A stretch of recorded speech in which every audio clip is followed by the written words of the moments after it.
Have you ever pondered the state of political affairs in two of Southern Africa's most intriguing nations, Angola and Mozambique?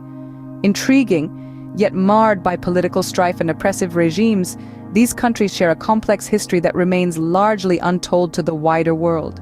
Our journey begins in the late 16th century with the arrival of the Portuguese, marking the start of an era of foreign rule in both Angola and Mozambique.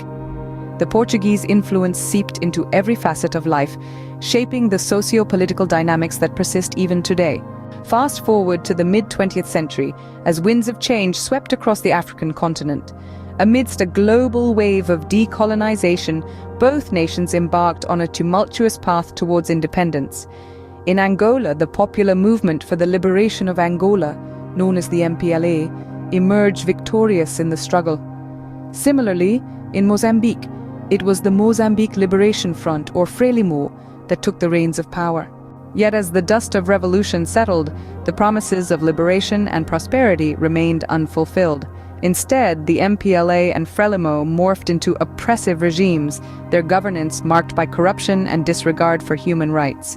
In Angola, the MPLA has held an iron grip on power since independence in 1975, using the country's vast oil wealth to maintain its position, while the majority of Angolans continue to live in poverty.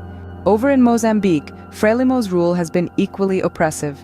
Despite abundant natural resources, the majority of Mozambicans remain entrenched in poverty, their voices silenced by a government more interested in self-enrichment than the welfare of its people.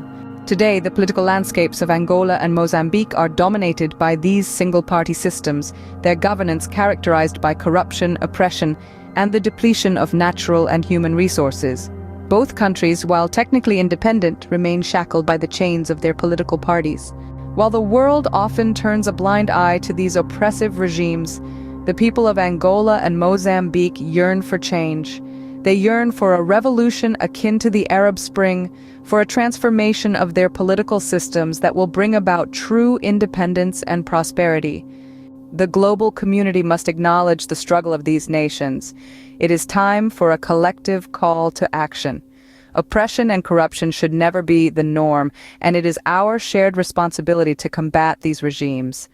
We must stand in solidarity with the people of Angola and Mozambique, advocating for political change and supporting their fight for freedom. The world must join hands to turn the tide against these oppressive regimes, to usher in an era of true independence and prosperity for the people of Angola and Mozambique. This is not just